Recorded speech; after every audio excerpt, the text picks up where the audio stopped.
kaso actually. Tayo yung mga senador, tayo yung mga congressman dito. Alright, but anyway, thank you very much po sa napakagandang mga awitan ngayong umagang ito. Thank you for honoring the Lord today. At magandang umaga po sa inyong lahat. Happy Lord's Day to everybody. Glad to see you. Sa ating mga guests and regular attenders, brethren, thank you for joining me today. And I pray that God will speak to all of us and be blessed. And let's recognize ang ating mga kasama sa ating online. Yung ating mga kapatiran po na malalayo sa atin dito at tayo po ay nagpapasalamat dahil sila po ay nakakasama natin every Sunday morning. Unahin muna natin ang ating Rosie. Ate Rosie, hindi namin kita yung inyong camera. Ayan. Okay, so siya po ay nag-message sa akin at dahil si Luke ay merong parang exam mamaya. Okay, tamang-tama dito sa oras natin, ay kasabay ng oras natin, sabi niya, hindi muna daw sila makakapunta. But good ay siya po ay kasama po natin online. So Rosie, pakikaway lang kung dinig niyo po kami sa inyong lugar dyan. Alright, so nandyan po sila sa papunta dun sa school. And then sa mga Abu Dhabi, unahin natin si Ate Evelyn. Ate Evelyn, pakikaway lang po. Ayan, kung dinig niyo po kami sa inyong tahanan. Thank you very much. Nice to see you there. At ang ating mga nasa Pilipinas, of course, ayun po sino ba yan? Si Rap tsaka si Daddy. Alright, so tatay at nanay Erfe, pakikaway lang po. At ayan, at ang kanilang dalawang apo. Ayan, at sila po ay kasama po natin ngayong umaga. Again, thank you very much po lagi mga kapatid. At kayo po ay nandiyan lagi sa ating online every Sunday. And I pray hanggang mamaya po ay makasama po namin kayo sa ating pananambahan po dito. Alright, sa ating po mga nandito, let us thank God and give Him the glory. Are you ready to hear the Word of God? So we open our Bible please in 1 Corinthians chapter 6 verse 20. 1 Corinthians chapter 6 verse 20, tayo pong lahat ay tatayo. Okay, as a sign of respect sa salita po ng Panginoon. 1 Corinthians chapter 6 verse 20, kung kayo po yung nandyan na, please say amen. Alright, nasa screen din po natin ang ating verse, tayo pong lahat, basahin natin ang 1 Corinthians chapter 6 verse 20. Ready, read. For ye are bought with a price, therefore glorify God in your body and in your spirit, which are God's. Tayo pong lahat, sumukot manalangin. Ama naming banal, we thank you for your word today, and I pray that the Holy Spirit will open our hearts and challenge us, teach us, O Lord, give wisdom, at kayo nga po ang manguna sa aming pag-aaral. Bless everybody, at ito po'y dalangin namin sa pangalan ni Jesus, and all the people will say, Amen. You may be seated. Thank you very much. Of course, we would like to recognize ang ating Deacon Julius at kanyang anak na si Ruth, si Clary May. Tama ba? Okay, sa po ay galing lang ng Pilipinas din, and we welcome her back here. And tayo po mamaya, meron tayong karagdagang announcement sa ating Sports Olympics at hintayin niyo po yan. Tingnan natin kung sino ang nangunguna ngayong linggo ito. Alright, let's be excited today. Alright, God bless you today. In line with our Sports Olympics, which is dalawang Sunday na lang, including today. So let me take this opportunity to speak to you about glorifying God in your body. Glorifying God in your body. This message is all about caring for your body or our physicality. Okay, ito po hindi medyo lilis lang ako ng konti dun sa kailaliman ng ating pag-aaral ng salita ng Panginoon. This is more of a practical or topical lesson today. And let's see, ano po yung nakahanda sa atin ngayong umaga ito. You know, mga kapatid, here and everywhere in the world, we are very appearance-conscious people. Tayo po ay talagang tinitingnan natin lagi kung anong magiging tsura natin every day. And just think about all the magazines, the billboards at saka yung mga internet ads na nakikita po natin araw-araw. At marami tayong nababrowse dyan ng mga pang-cosmetics, pampaganda, anti-wrinkle cream. Di ba? Meron, marami yan eh. Diba? Online, mabibili mo na yan, online, di ba? Meron kang Temu, meron kang Amazon, lahat yan, And, diet pills, ayan, ako sabi ko sa inyo. At saka yung mga exercise equipment. Every people from all walks of life spend billions of dollars on health and beauty products in attempt to look, think, and feel attractive and feel younger. Ito po yung ginagawa ng maraming tao ngayon. And Americans alone, according to the U.S. Census Bureau, health and personal care stores in the United States, they spent an average of $200 million in the previous years. Whether these natural or not so natural cures really work differs from one formula to the next. One truth remains. People want to stay on their prime and young, no matter what the cost. Diba? Lahat tayo, gagawin natin ang lahat nang sa ganun ay tayo po ay feel young. Now, ironically, while our culture is so concerned with staying fit, trim and young, many of us, especially Christians, tayo mga Kristiyano, anak ng Diyos na nasuringan, we abuse our bodies daily. Inaabuso natin yung ating sarili. We don't give our bodies the exercise they need. Yan, kayo pa ba ay nag-exercise pa? Yan, sa sobrang busy ng trabaho, sobrang dami ng mga ginagawa. You have still time to, take care of your bodies. Tayo ba ay natutulog ng sapat? Yan. We sleep less than we should.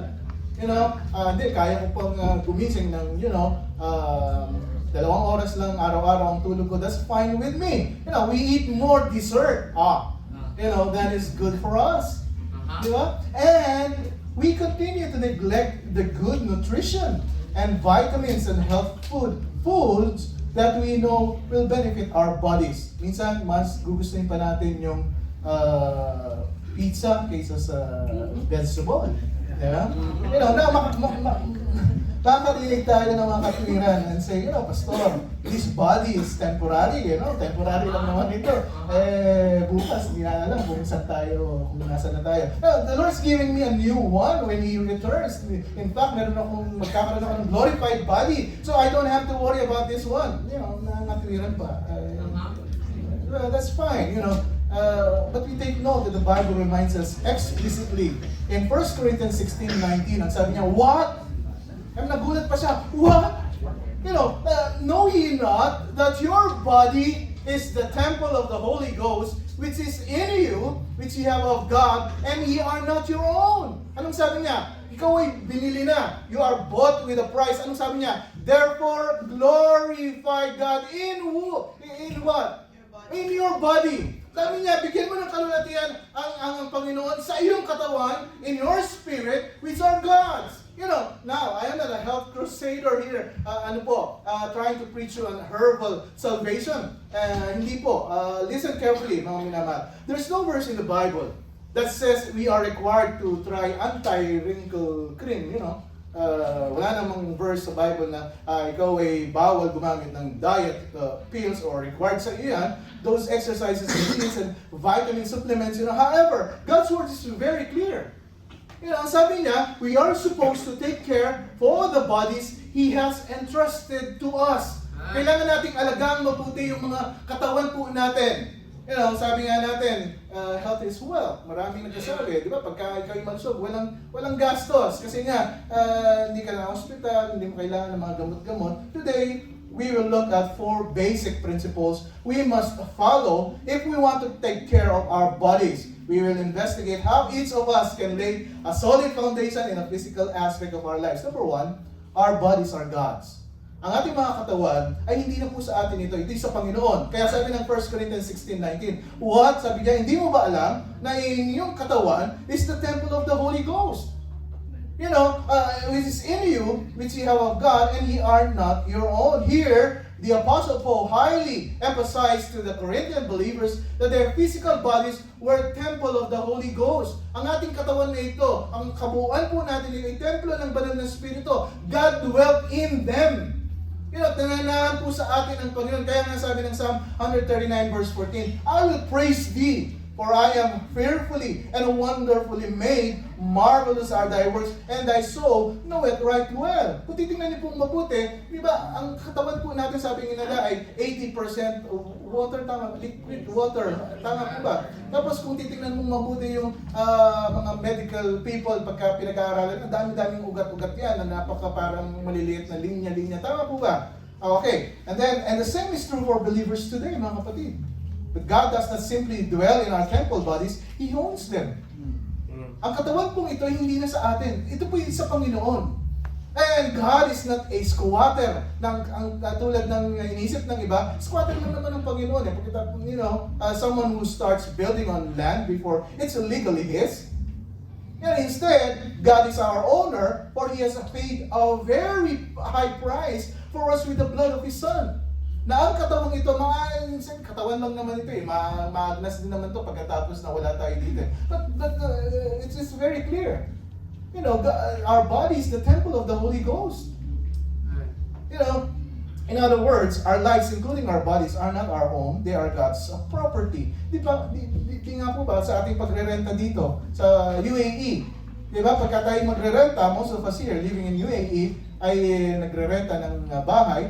And, meron tayong pipirmahan sa ating real estate, yung ating kontrata, at meron makakatanggap ka ng list of restrictions concerning yung property na kung saan ay, hindi ka pwedeng basta maglagay dyan ng magkakabako ng mga picture frame mo, kasi pagka umalis ka, charge lahat sa iyo yan, no hanging of pictures, and no pets, yung iba, no pets allowed. Tama po ba?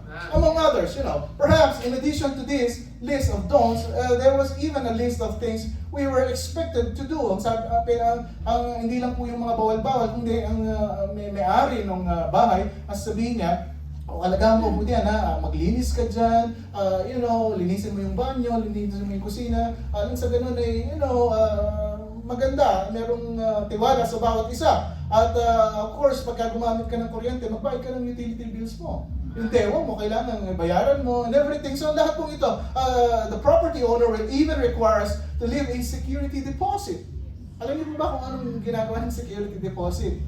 Mag-deposit ka bago ka lilipat dyan, di ba? Around say 3,000 dirhams. At pagka umalis ka, hindi nila bibigay sa iyo yan, kundi check-in na muna, ito, nasira yung banyo, nasira yung at kukunin nila yung pambayad doon sa deposito mo. Kaya pagka babalik nila yan, ay minsan 100 na lang. Pero mo 3,000 binigay mo sa kanila, 100 lang ibabalik sa iyo.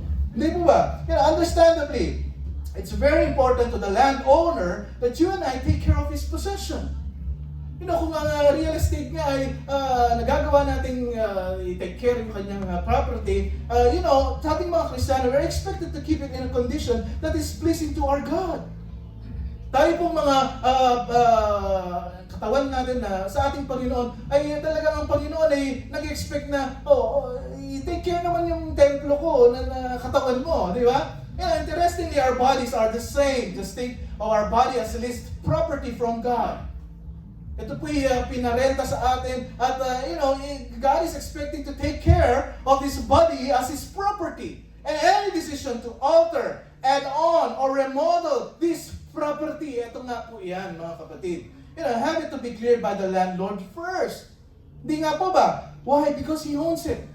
Kung ano man ang babaguhin mo dyan, ay di ba sabi nga ng real estate, kung kayo po magbabago ng floor tiles lang, ay paalam nyo muna sa may-ari at para, check niya kung tama o hindi niya gusto. Our bodies are God's.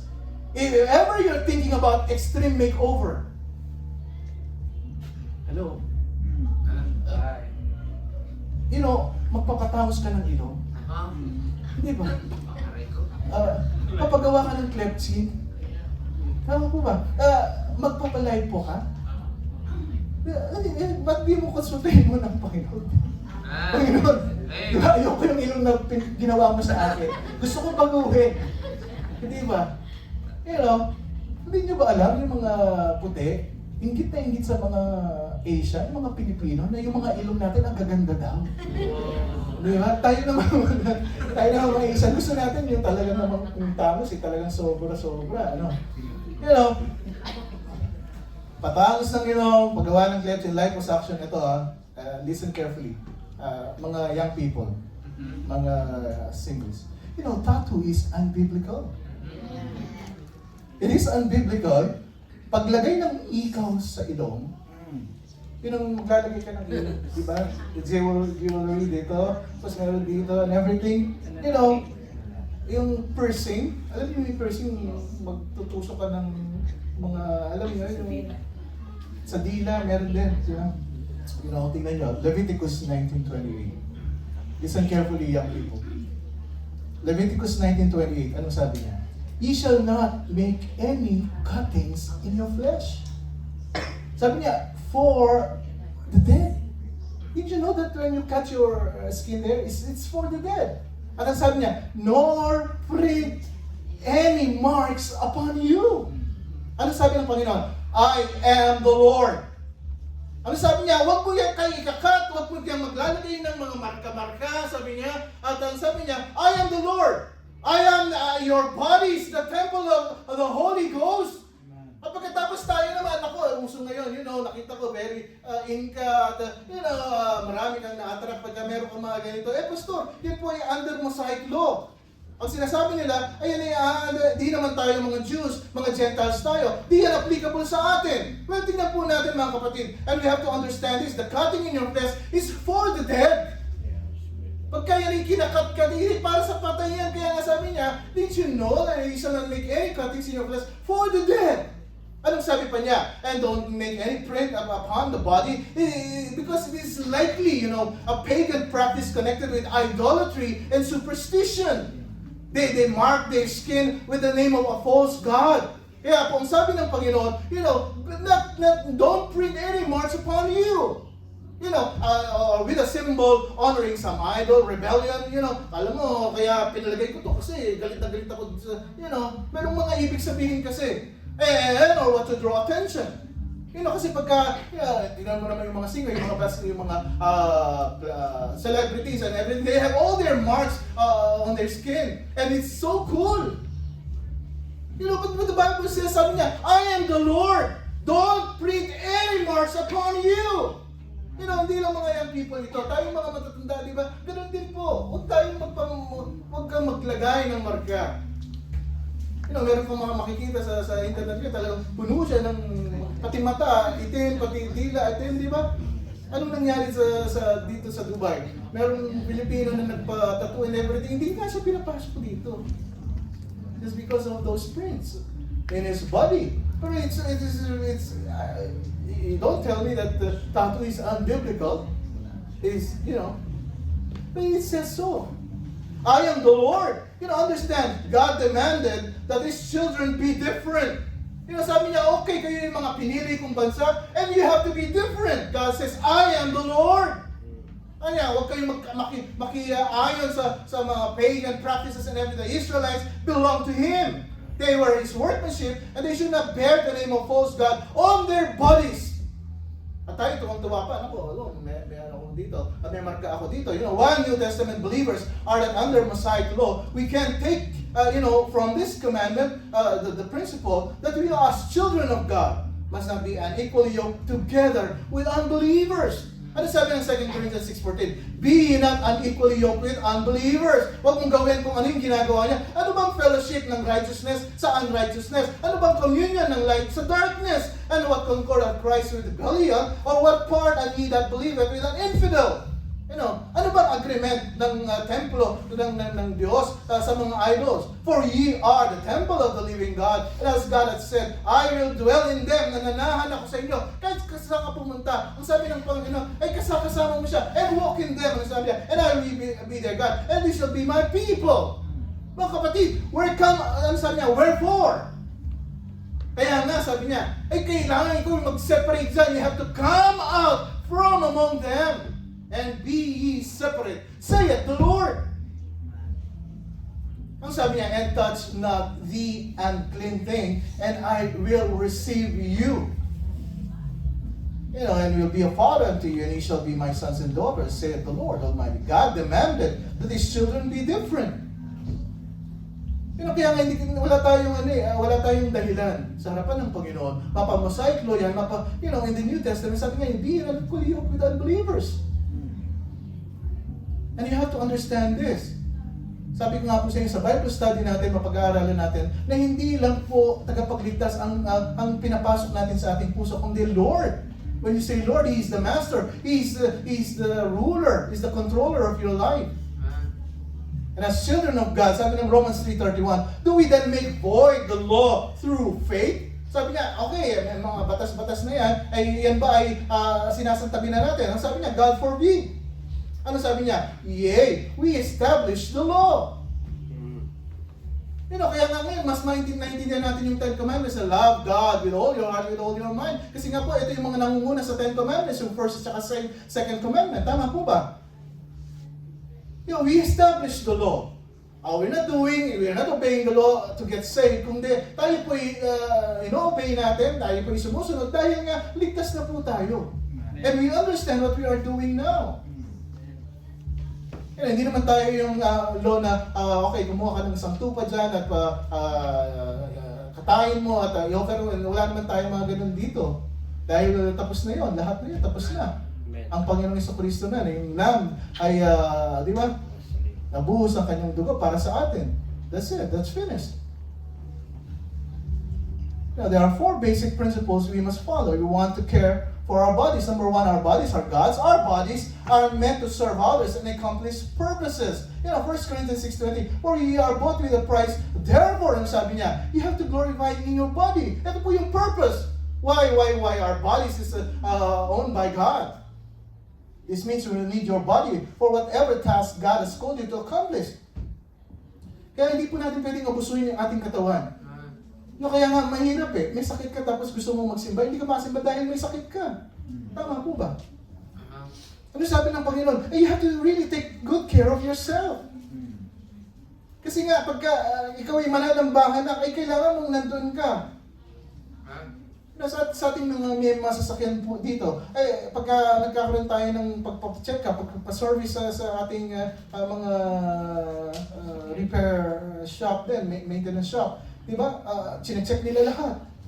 At pagka hindi mo na-maintain yung sasakyan mo, anong mangyayari? After a while, diba? Nahihirapan ka ng mag-drive, nahihirapan ka, ramdam mo it's the same with our body. Diba? Nahihirapan ka, bumibigat, hindi ka makapag-drive ng mga... Diba sabi nga nila, yung mga overweight, diba? Mahirapan umakyat ng langit. Kasi hindi sila makabot-abot. Gravity. Just kidding ha, baka sabihin nyo, doctrinal yan. Sabi ni Pastor, ng overweight, di makakarating ng langit. Yeah, I'm not saying that. It's just a joke. Alright, it is important for us to keep our bodies as highly functional as we can. And this means taking care of our engine. Yung mga engine po natin, kailangan natin, kailangan chinecheck po natin yan. Ano ba, parang bumabara na yung mga ugat-ugat ko dyan. Kailangan ko ng, ayusin and everything. Mga minamahal, I don't claim to be a health professional here. Of course, when you do all this na makikita niyo po sa ating mensahe, mas maganda mag-check din kayo sa doktor niyo. Ano po? And you prescribe, who can prescribe a specific diet and exercise routine that's just right for you. Just like anybody else, I do claim that making healthy decisions simply can see amazing benefits in one's own life. Yung matalino kang, ano ba ang gagawin ko sa katawan ko? Ano ba ang ipapasok ko sa katawan ko? It's a wise choice. Sadly, there are highly gifted and talented people na napakagagaling, napakatalino, now forced to live in a recovery homes. Yung iba, mga nasa sanitarium, mga nasa ospital, ang kagaling. Na dapat nagagamit sa Panginoon. Pagkatapos, anong nangyayari? Dahil sa pagpapabayaan ng katawan, napaka-spiritual ko naman. Ang Panginoon ang bahala, at ang katawan ko ay bahala ng Panginoon dyan and everything. No. Meron po kasi tayong bahagi din sa pag-take care ng ating mga sarili. Maraming mga hindi na nakakapaglingkod ng, maayos sa Panginoon simply because they made unhealthy decisions in life. And it's sudden, Nakakalungkot dahil marami ang nakikita po natin na maging kagamit-gamit sa Panginoon, pero nahihirapan maglingkod. And this is the prayer of John, 3 John 1:2. Beloved, I wish above all things that thou mayest prosper and be what? In health. Hindi kayo sumagana, pero, maganda pa rin ang kalusugan mo. Diba, sagana nga tayo, pero may mga sakit naman tayo. Diba? Ewan ko kung kilala niyo si Chris Aquino. O, diba? Mayaman ni Chris Aquino. Pero anong nangyari sa kanya? Even as thy soul prospereth, there are 4 basic principles we must follow. Of course, our bodies are God's. Our bodies are meant to serve others and accomplish purpose. Ito, number 3. We can control what we put into our bodies. Pwede natin kontrolin kung ano yung nilalagay po natin sa ating katawan. You see. There are a lot of things that we cannot control in life. Napakadaming mga bagay na hindi natin control. We cannot control the weather. We cannot control the air that we breathe. And we cannot control the people around us. But we can control what we put into our bodies. Amen po ba? Amen. Proverbs 23 verse 2. And put what? A knife to thy throat, if thou be a man given to appetite. Okay, hindi po ito literal na kung saan ay talagang kutsilyo, lalagay mo din sa no, what he's trying to say, you have to take control of what you put into your mouth. Kasi put a knife to thy throat, if thou given a man given to appetite. Ano yung mga given to appetite? Tingnan nga natin. Ayan, sabi. Gugurumin ko muna kayo ngayong mga. Donut. Sino may hilig sa mga donut? Krispy Kreme, tsaka yung Dunkin' Donut. Napakasarap naman talaga yun. And ice cream, sarap ito. Amen. Lalo pagka nagtatagilig dito, sarap naman talaga ng ice cream. Diba? Lalagyan mo pa ng chocolate at saka gagawin mo. Naku, ito yung burger. Diba? Meron pa nga sila ngayon, crispy burger.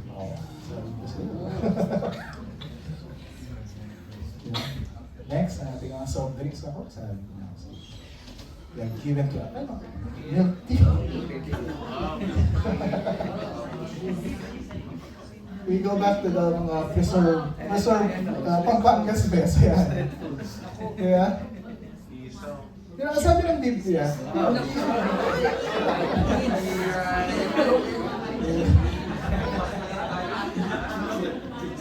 niya, you have to put the knife to thy throat. Kaya, minsan meron ko tayong dahilan eh. Ay, minsan lang naman yan, pastor. Kaya, ngayon sponsor din kids lang. Diba? But you see, all this food,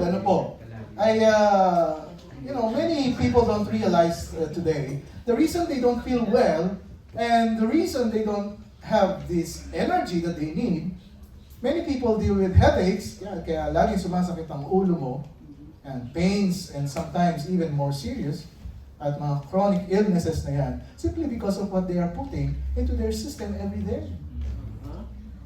Kailangan talagang maging maingat po tayo. Survey says that Filipinos are one of the leads in the world in heart disease.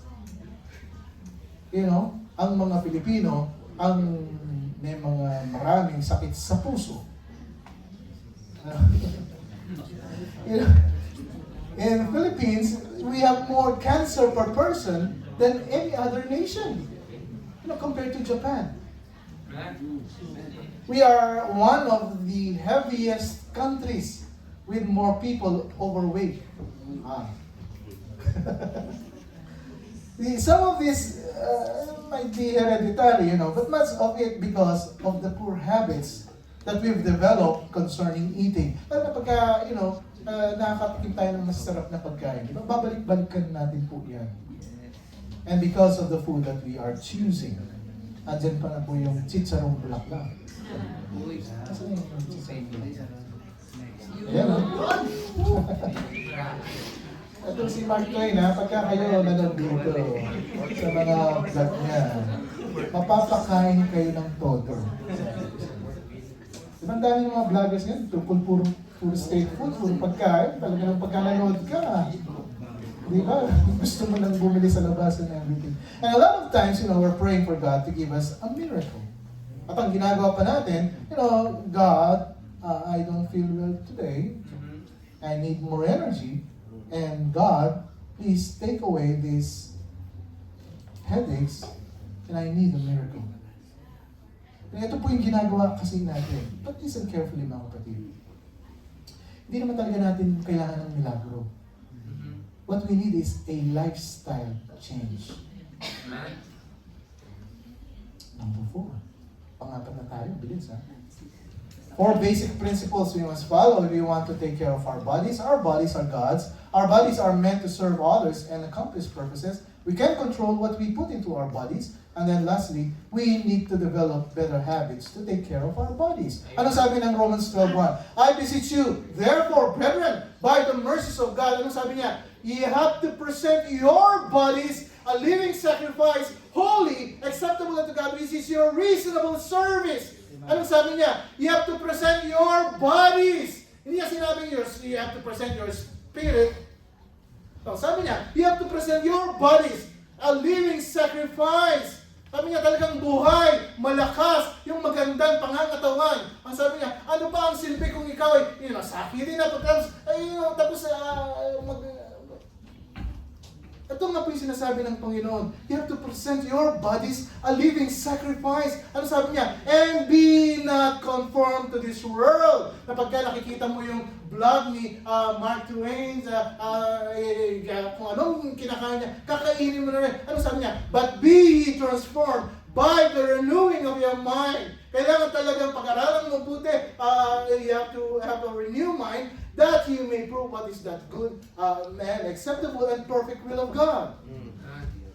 Amen. Whatever your plan for being healthier is some suggestions here. It's important that you target 3 key areas. Tatlo lang. Sa ngayon, ang aking pwedeng ibigay sa inyo. Notice that every point of area will take up today some chart to guide you in writing your plans. Number 1, you have to exercise. Alam mo kaya nga meron tayong sports Olympics? Kahit once a week lang man, magkaroon ka ng pananakbo, pagtakbo, stretching. Alam mo kung minsan, di ba yung first natin, mga plays natin, pagka nabigla yan, kinabukasan talagang sasakit yan. Bakit? Kasi hindi talaga tayo sanay sa mga physical activities. Right. Sabi niya, you have to exercise. Exercise is essential. Napakahalaga po nito. Your body needs exercise. Why? Because we were created to move. Tayo po inilikha ng Panginoon para gumalaw. Diba sabi nga nila, galaw-galaw lang pagka may time. Kaya kung wala kang time, hindi ka na gumalaw. Our bodies were created to move. Kailangan itaas mo ng kahit paano yung kamay mo.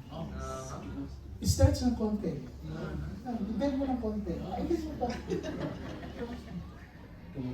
We were created to move. Isa, kanan, kaliwa, ganun.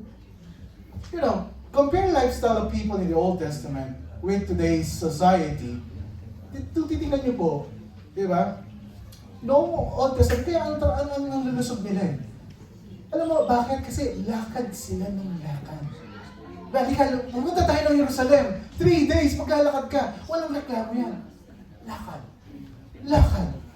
Lakad. Diba? Tayo, diba, bibili lang tayo ng grocery sa California. Tapos sa baba natin, naman. Diba? Ikaw na lang bumili. Diba? Ma-deliver mo.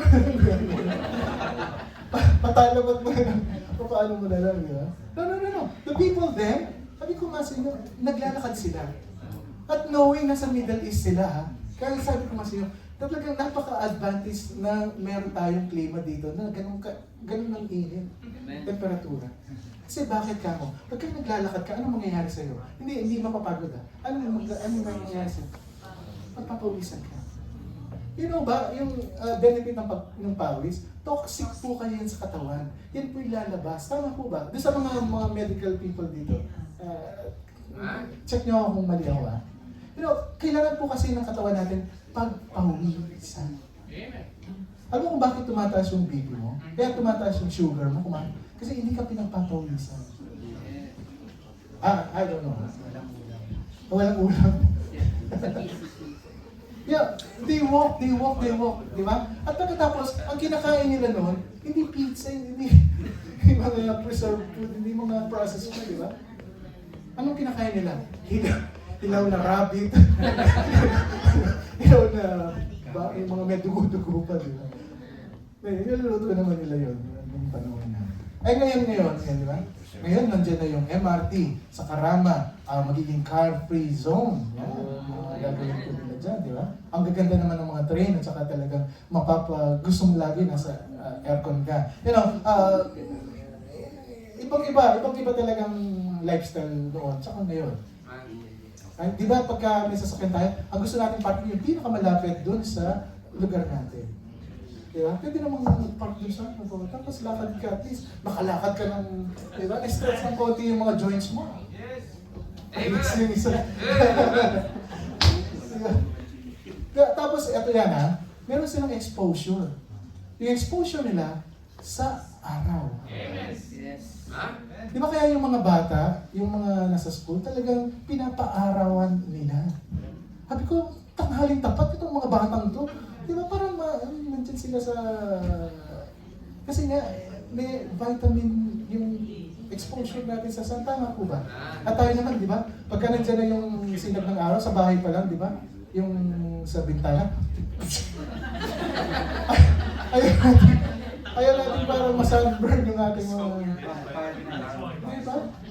Dahil sabi ng, ngayon, di ba?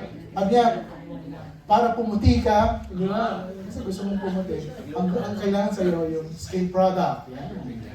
Avoid sun exposure. Huwag kang magpapaaraw. Di ba? Dito na tayo. See mga kapatid, we were created to move. Tayo pinili ka para gumalaw. Take note, your body needs exercise, and one of the most important exercise your body needs is a cardiovascular activity. Alam niyo po yung cardiovascular? Ito po yung tibok ng puso mo, yung buk, buk, buk, buk. Di ba?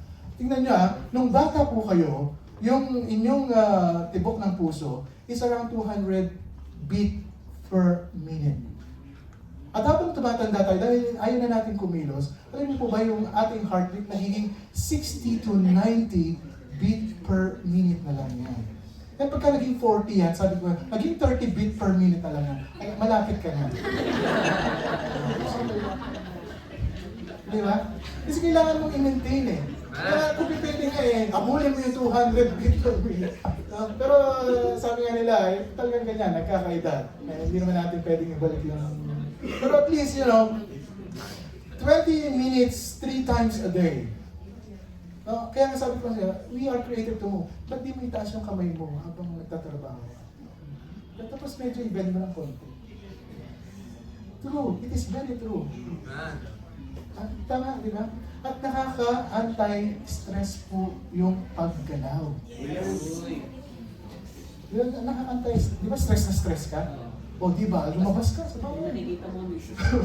Nakikita mo ang misis mo. Takbo! Diba? Tapos si misis naman, habol. Para at least meron kayong... yung cardiovascular, walking, walking po. Ang walking ang pinakamagandang exercise. Dahil wala po yan, hindi ka nape-pressure. Walk. Diba? Kasi yung mga panahon doon, talagang naglalakad sila 3 days. 3 days, sa 1 week.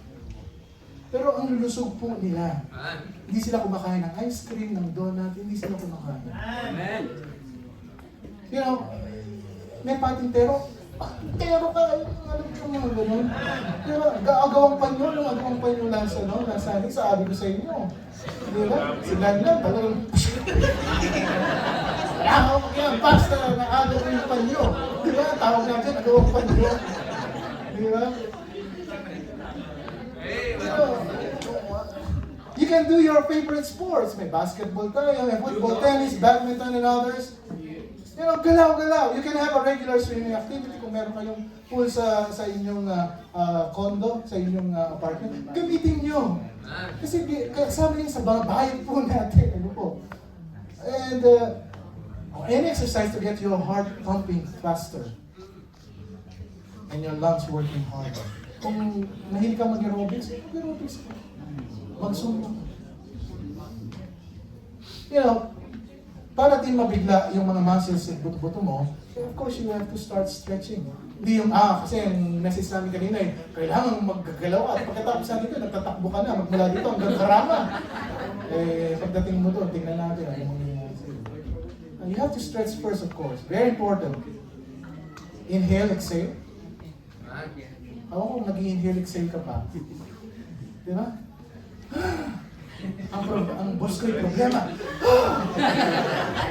Gumagano ka. Di ba daming mga taong gano'n? Yung napakalalim ng pagka...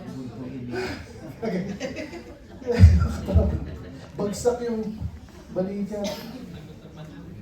You do inhale, exhale, bending, squatting.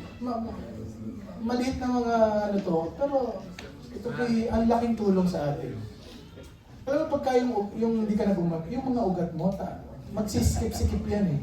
Totoo yun, magsisikip-sikip yan. Diba? Kaya nung sabi ng Bible, you have to move. Number 2, diet. Exercise and then diet. Again, I'm not an expert here. Of course, may kanya-kanya po tayo dito.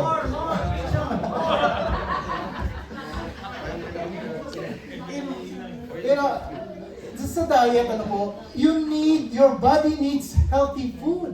Yes. Ang katawan mo, ang kailangan niyan ay mga healthy food. Okay, healthy food, hindi lang food, kundi healthy food. Marami tayong mga heart diseases ngayon, marami tayong mga, karamdaman sa ating pangangatawan. Ano nangyayari kasi yung diet natin, napabayaan na. Masarap naman kasi talaga kumain. Ngayon lang naman ito, di ba? Tapos kinabukasan, ngayon naman. Di ba, 1 week ka lang ngayon lang naman ito. Okay, I would like to show you the triangle. Is the daily physical activity and food. Kung titingnan niyo po mabuti, dun sa pinakamalaki niya, ang kailangan mong pundasyon dun sa pagkain mo ay mga healthy food. Vegetables, mga prutas na pwedeng mong kainin, mga healthy na mga pagkain. Okay? And then sa gitna, makikita mo may mga isda ka na dyan, may mga milk ka na dyan, yung heart-healthy fats. Okay? And then, may itlog na tayo sa yung orange, and then yung last, tingnan nyo yung last. Ano yung last na kailangan mong kainin? Or limited or to be avoided. Ito po yung pinakita ko sa inyo kanina. Yung donut, yung mga processed food.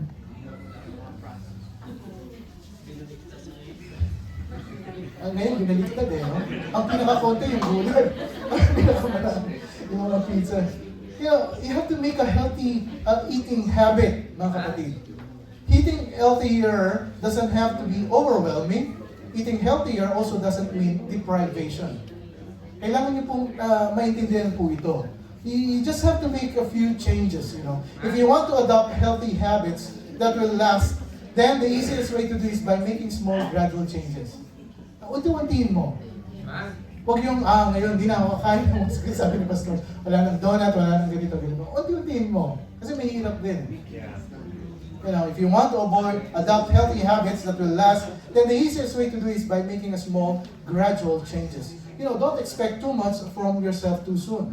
Diba, hindi ka kumain ng sweet, mga sugary food ngayon, tapos sabihin mo, ay nako, hindi pa kinabukasan, hindi pa naman nabawasan ang aking timbang. Hindi po ganun. Okay? Kailangan merong maghihintay ka, pero of course, kailangan mong ayusin yan. When you're taking sugar, ito, take note lang. When you're taking sweet foods, huwag po kayong mag-take ng morning.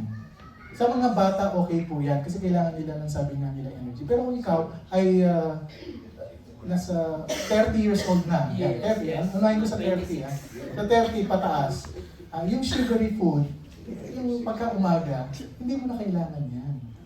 Kasi yung katawan po natin nagpo-produce na ng sariling energy. Okay? Kasi sa pag-aaral po nila, pagka kumain ka ng sweet food sa umaga, pagkatapos mo ng lunch, hahanapin mo yan. Ibig sabihin, mga bandang hapon, pwede ka nang kumain ng mga pang-dessert mo. Pero huwag naman sobra-sobra din. Gets po ba? Agad kung anong mga changes ang mangyayari sa atin dito. But I mean, this is a good, bakit hindi? Ito po yung nakakatulong sa ating katawan. Take a week or two to observe your current eating habits. Hintay, tingnan mo yung 1 week, 2 weeks, ano ba nangyayari sa akin pagka wala akong sugar? I-check. Ang sabi nga nila, pagka tumatanda ka, alam mo na yung tao tumatanda, pagka ang kape niya, wala nang asukal. Kasi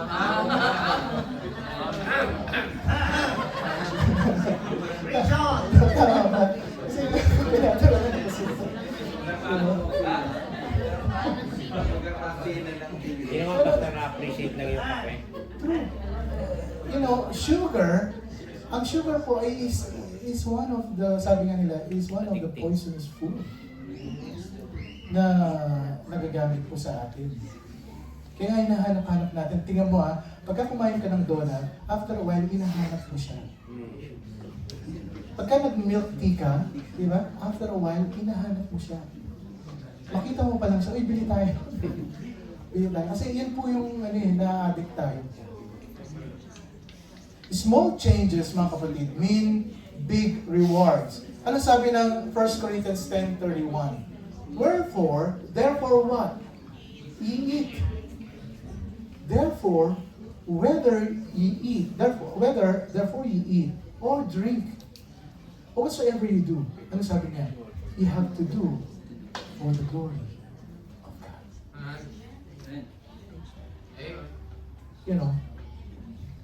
Pagka bibili ka ng donut, tatanungin mo yung sarili mo, makakalwalhati ba ito sa akin? Diba? Paano lang spiritual pagkakakain ka ng lechon, makakalwalhati ba ito sa Panginoon? Diba? It's true, it's really true. One of the biggest challenges to eating healthier is finding substitution for existing foods in your diet. Once again, hindi po ako expert dito. You can check your dietitian, you can check your doctors, but I do know some basic principles. Principles that you're probably aware of too in your health-conscious culture. Here are some tips to make the transition easier. Drink more water. Ano kailangan mo? Hindi yung soda dito, iced tea dito, water, hindi nyo pa alam ang pinakamagandang pangtulong sa atin sa paglunas ng ating mga kanan. Tubig lang. Tapos ang tubig pang ayaw natin inumin. Di ba pagka uminom ka ng maraming tubig, sabi ko na, yung skin nag-glow. Ito. Drink more water. Sabi nga nila, aim 8 cups pure water each day. You select whole wheat bread or white bread. Eat the white meat or turkey or chicken. Gradually switch, sabi nga nila, to skim milk.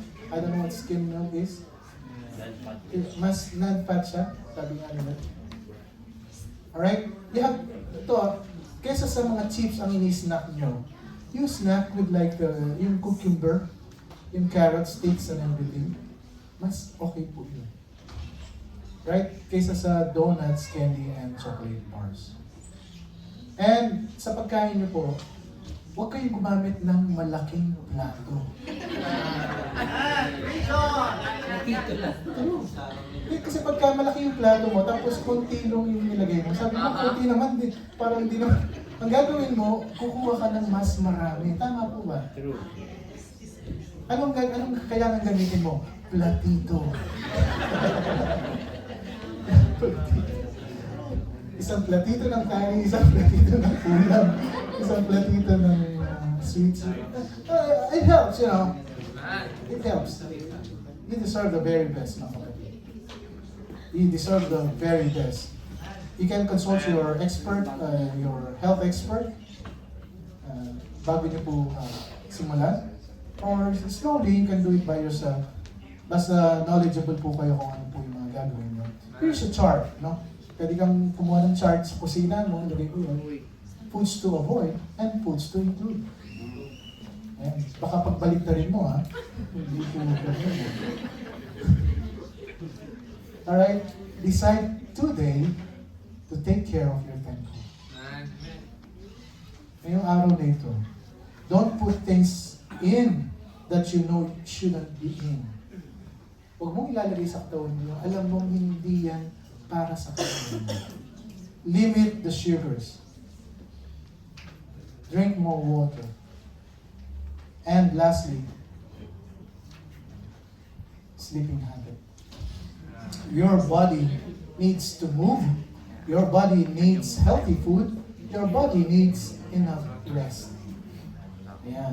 Sleep is very crucial for healthy living, mga kapatid.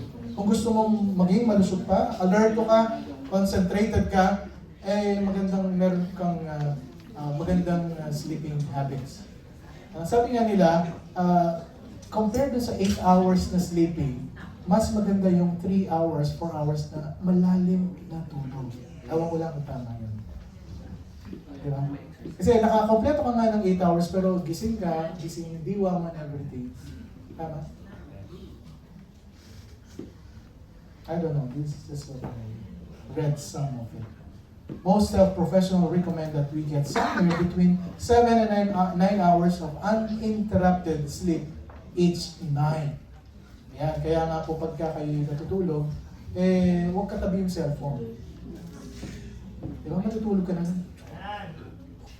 Pagising mo. Diba, sa amen mo lang. Nasa likod pero binigay ko dito. You know, Genesis chapter 2 verse 2.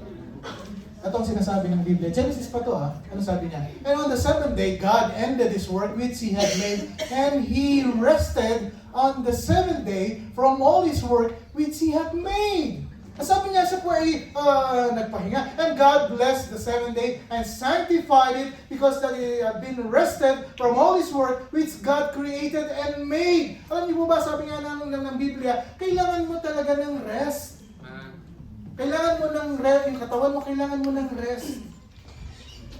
Hindi kasi ang dami namin kailangan kong bayaran ito, kailangan ko pang gumawa, kaya nga yung katawan mo nga, pagod na mo eh. Kaya nga sabi ng Panginoon, merong isang araw, pagpapahinga. It is very, very important, mga kapatid. Exodus 28, remember the Sabbath day to keep it holy. 6 days shalt thou labor and all thy work. Do all thy work. But the seventh day is the Sabbath day of the Lord thy God. In it shall do what?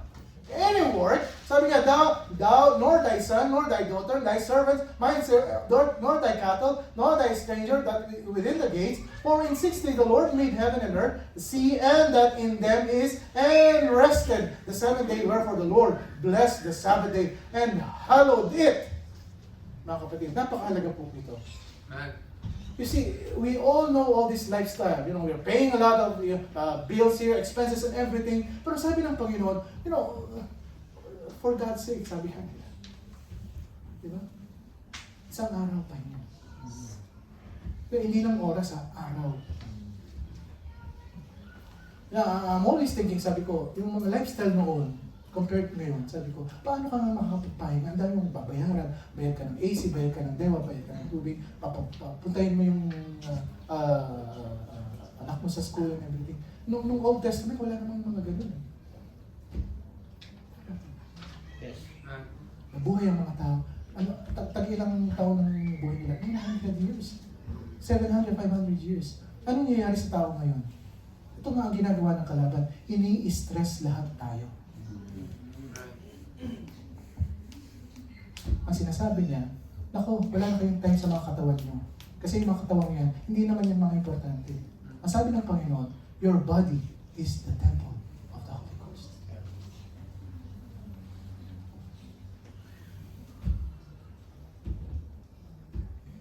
Exodus 31 verse 17. It is a sign between me and the children of Israel forever. For in 6 days the Lord made heaven and earth, and on the seventh day He rested and was what? Refreshed. Ano kaya hindi ka refresh? Kasi wala ka.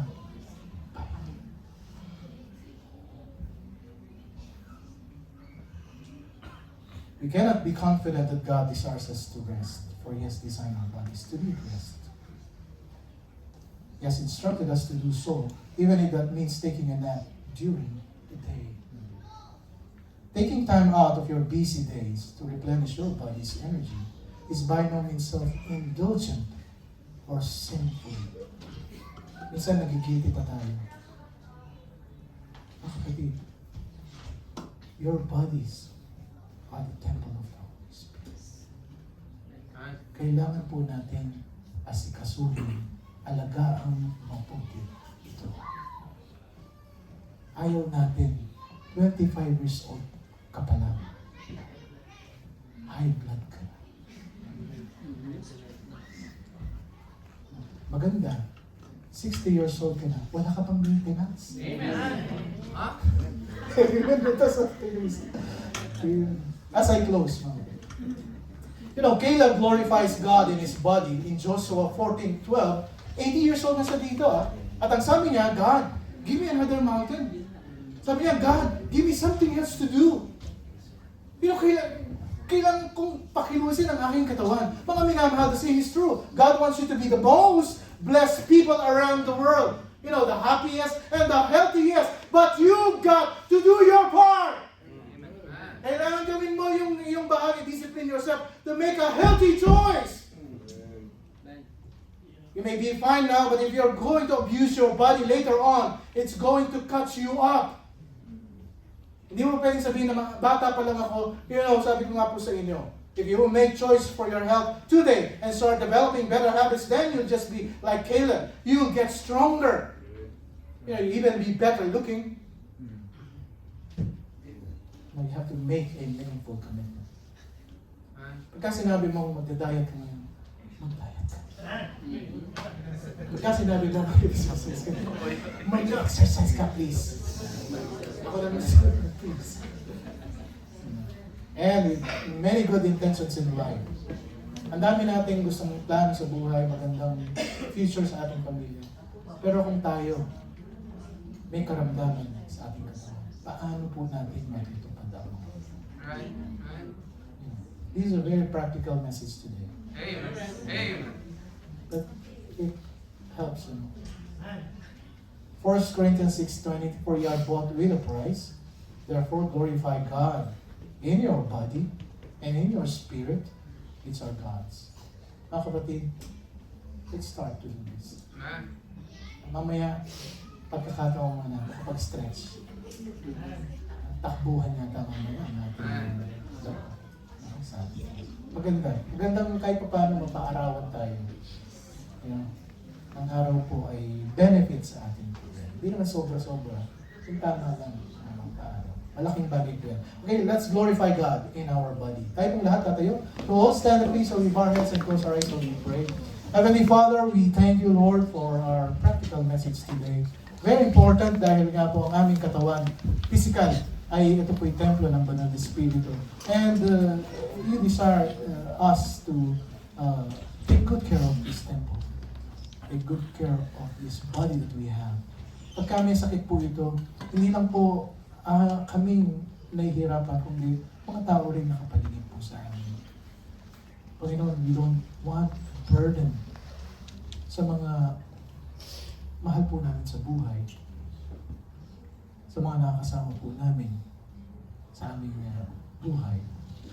Kundi gusto po namin, Panginoon, na aming katawang ito'y malakas, malusog, at patuloy na makapagbigay ng kalagayan sa inyong pangalaman. Ito po dalangin namin sa Panginoon. Tulungan niyo po kami.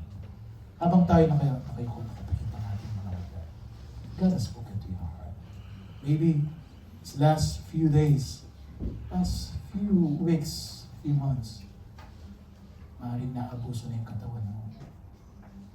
Why not come to the Lord and tell God, Lord, I realize how important my body is to you.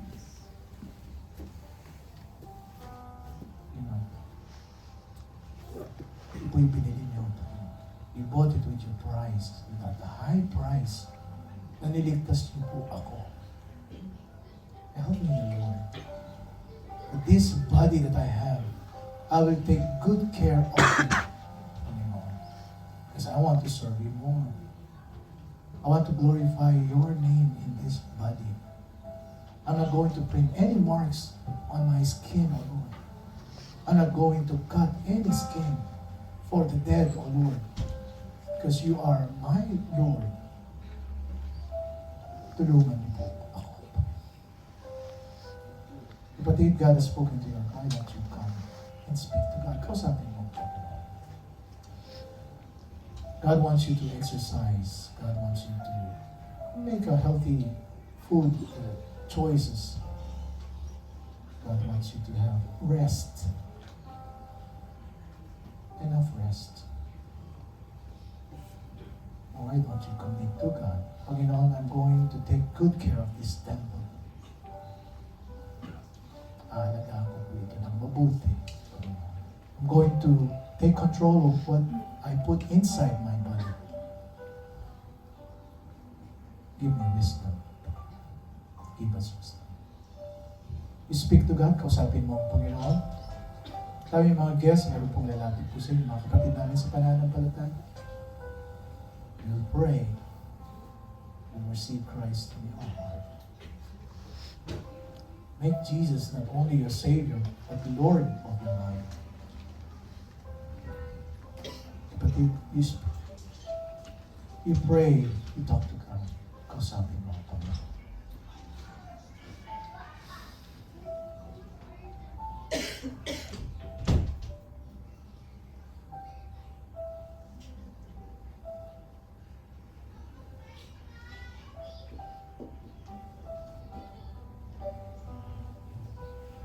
Shall we find a partner? Tayo po'y mananalangin sa bawat isa.